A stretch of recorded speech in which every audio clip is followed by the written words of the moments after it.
Monsieur Sonko, on le sait tous, le président Macky Sall n'a pas encore dit s'il allait briguer ou pas un troisième mandat.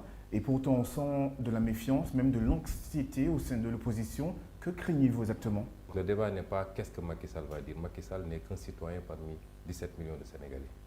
Et quelle que soit sa fonction, qu'il ne doit qu'au peuple sénégalais, il est tenu par la même constitution que nous tous. Et cette constitution dit que nul ne peut faire plus de 2 mandats consécutifs. Ici, en 2012, le peuple s'était soulevé contre la troisième candidature de Abdoulaye Wade. Ça nous a coûté 12 vies humaines de jeunes Sénégalais et énormément de dégâts matériels. Et cela n'est plus admissible dans nos pays. Ces 2 mandats, à l'issue de ces 2 mandats, vous passez la main. On organise des élections libres, démocratiques, transparentes. Le peuple choisit qui il veut et la vie continue. On vous a beaucoup entendu parler récemment de la France et de la relation entre le Sénégal et la France. Nous ne sommes le précaré de personne. Nous sommes ouverts à travailler avec tout le monde. Nous ne sommes contre personne ni pour personne. Nous sommes pour nous-mêmes d'abord. Ce que je veux dire à la France, s'ils pensent que c'est une histoire de Ousmane Sonko ou de X ou de Y, non. C'est une histoire de la jeunesse africaine, des élites intellectuelles africaines. Celui qui l'a compris et qui se réajuste, parce que toute relation a besoin de réactualisation de temps en temps.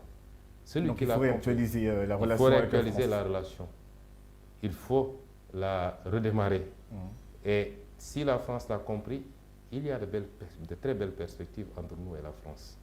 Mais si la France ne l'a pas compris, malheureusement, pensant que le ton et le comportement paternaliste qu'il y avait en temps pour continuer, ça risque de très mal se passer. Comme on le voit au Mali, comme on le voit au Mali, en Afrique centrale, en Centrafrique du moins, au Burkina Faso, ce qui n'est pas souhaitable. Nous disons toujours à nos amis, même burkinabés, maliens, etc., qu'il n'est pas souhaitable de rompre les relations. Il faut se retrouver autour d'une table et discuter, mais que chaque pays défende. L'Afrique a encore besoin de la France. L'Afrique a besoin de tout le monde et tout le monde a besoin de l'Afrique. La France, à elle seule, ne peut pas symboliser les relations de l'Afrique. Ce serait très réducteur. Alors justement, M. Sonko, on parle beaucoup de la France. Il y a aussi la Russie avec sa puissance militaire, il y a la Chine avec sa puissance économique, et il y a les États-Unis. Comment voyez-vous, comment l'Afrique pourrait tirer des bénéfices de cette lutte des puissances internationales sur le continent? Cette lutte de positionnement. Nous sommes libres de nous choisir nos partenaires selon nos intérêts.